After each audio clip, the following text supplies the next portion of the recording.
Give them the news. Why the most valuable thing you can do is broadcast the story only you were born to tell. So today was interesting. There were helicopters circling above the house. Now, it's not one, it's not two. There were multiple helicopters. I don't know how many. It was making a racket, and I knew something had happened. You know that sound. It means something in my world is backed up somewhere. Some artery clogged, some river of steel and exhaust behind my house somewhere, not moving fast because of some wreck or something. Now, our little town is one of the strangest geographic positions in the eastern side of the world, I would say. We're less than 1 square mile. That's our little town, roughly 5,000 people. A genuine hamlet. Well, I would say it's a genuine village because that's what they call it. Now, yet we're pinched right in the junction where Route 80, one of the largest traffic snarl machines in the world, and the New Jersey Turnpike split up. Yes, they get on the merry way and they split up right before they get to our town. Literally goes around our town. The two major turnpike branches actually then branch out and head off towards the borough of Manhattan if you want to take the tunnel in. On the other way is the George Washington Bridge. And to the south of us, we have Route 46, which goes right back to the bridge. So in case you can't make it in any one of those locations to get to New York City or cross the border into some other state, you can certainly use Route 46. So it's we're literally surrounded. It's the weirdest thing. But our little town, our little system that's here, which is, right above all this, is on a little hill, so we don't hear the traffic as much as you'd think we would. But what's interesting about this whole thing is that these thousands of cars and trucks and horns and hum all day, every day, and without anybody seemingly to notice. Now, most of the time you forget it's there. Since we are sort of perched on top of this hill, we don't necessarily hear it because it's down sort of in a valley around us. It's sort of like the way a background noise, like a ceiling fan. You don't hear it. You just don't hear anything. But today was different. Today the helicopters were literally above my house. It was not about the traffic this time. It was actually about a house fire that's only about a couple of blocks away from me that happened early this morning. And that's not small potatoes in our world.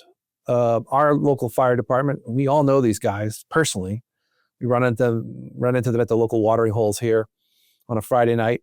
And they're out there extinguishing challenges that nobody wants to do. And I blame them for basically running their sirens and doing all crazy stuff during the day. But boy, at night, you can't hear them because they're smart enough not to make people mad. But anyways, crisis averted, community held. And standing there watching the sky this morning, I thought about something most people who drive through here never even think about to consider. Our county here, Bergen County in New Jersey, has 1 million people in it, packed into dozens and dozens of little places like our town, each with its own little main street, shops and places people go, and bars and restaurants that people have been walking into for 20, 30 years of their life since they've been living here. The most densely woven community fabric here is right in our county. It's literally the most densest county besides some of the ones in New York that no one really talks about it like that, because we sort of live in an ideal area where we have access to all these wonderful things, but yet we have beautiful sunshine and trees and, quiet streets. That's been sitting with me for a while now. Long enough that I've stayed sort of sitting here thinking about this, and I started to think about this out loud today. I've been looking for a place to put down some roots. Here in my area, a studio, an office, something. I used to have an office, but obviously I sold it with my other business. But I've been sort of thinking about this for the last 2 years. I wanted to build something. I wasn't sure yet, but I've been thinking about it really for months. In fact, I've gone on a couple of office tours here, and I've almost picked up a spot. I've almost picked up a spot, but nothing really worked out. Not yet. But what I was thinking about was maybe a studio and creating a podcast network. Not necessarily just a podcast show, but a network of shows.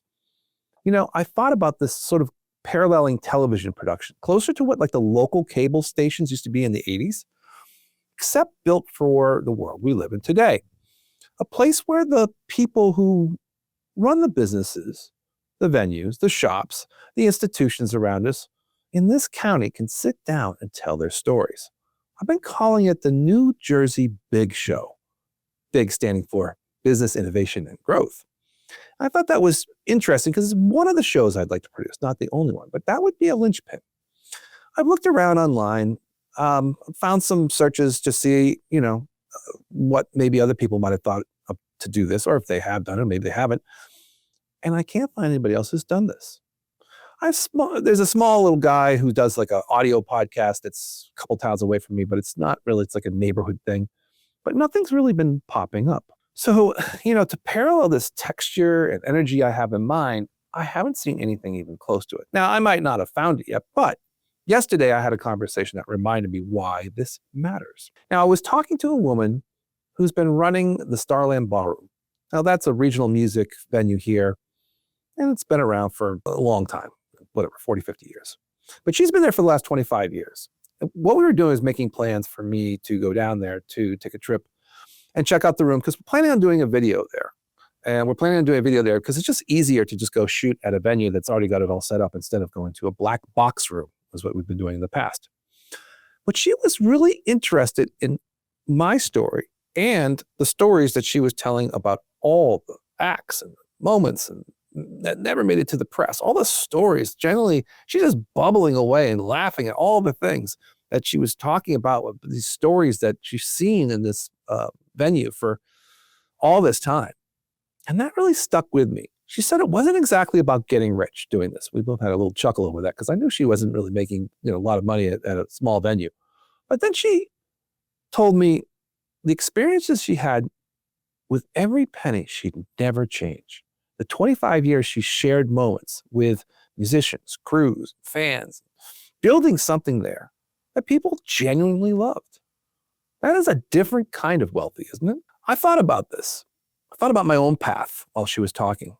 The multiple roads I've walked down, the business I built and eventually sold, the flexibility I have now to basically let me choose whatever I want to do.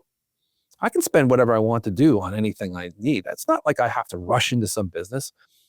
The one skill that has shown up, though, across everything is my ability in my chapters of all my life, and I think this goes back to sort of when I was a child.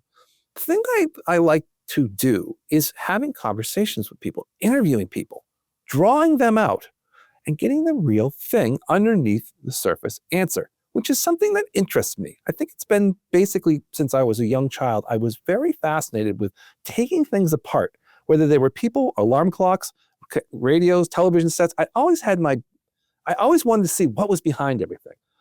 I was even doing this yesterday while my roofer was up on the roof of my house.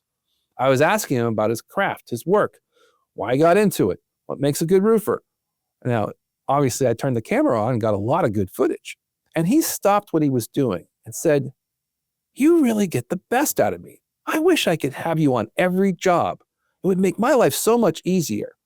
You should help me tell stories better, just like you do every time we talk." There it is again. Keeps repeating. And here's what I keep coming back to, my own thinking. What I see around the people around me, what are we moving deeper into? Which is a world of specialized entrepreneurs, people who found their narrow thing that they do exceptionally well. And they can build their working lives around this thing. And the ones who seem the most active and alive are the ones that choose the thing, not because they have to do it, not because it was practical. They do it because they cannot stop doing it. And that's the interesting thing. It's not about money. It's because they just want to do it. It's not even passion. It's just that they have a skill set and they enjoy it. They're already real and they can feel the difference when they're speaking with someone, in my case, or when they're doing a task. Now, anyone can do a job because they have to, as I said before. You can certainly do that because you have to get paid, and I understand that because that's kind of where life is. But that brings me back to this thing that cannot be manufactured or automated through AI or faked. Really, you're the real you. Not somebody else, not an AI clone, but you. That's the whole game. Find this pattern in yourself. Find the thing that shows up over and over again. That thing that other people keep noticing and commenting to you about. And things that you think about when you're asked not to watch a clock, when you're just doing something. And ask yourself how that thing can make someone else's life better. Now, the woman at the Starland Ballroom wasn't running a venue. She was just making people feel like they belonged. My roofer wasn't fixing my roof. No way. He was perfecting a craft that he takes genuine pride in, let me tell you. And I'm not interviewing people. I'm helping them hear themselves loud, living louder, maybe for the first time. What is the news worth broadcasting for? Not the helicopters, not the traffic, the story underneath the noise. That's really what it comes down to. Here's a lessons learned. The thing you naturally do, the thing people keep pointing at, the thing you do without being paid and without being asked to do, that is a signal worth following. The world's not short on people doing jobs. That's certainly true. It's desperately short on people doing the work they were here to be built for. When you find the overlap between what moves you and what moves others, you stop working at a job and you start giving something the world cannot easily replace, especially by AI. Figure out your signal, then broadcast it. What's the one thing you keep doing, you keep getting called back to, that other people notice that you do? Tell me about it.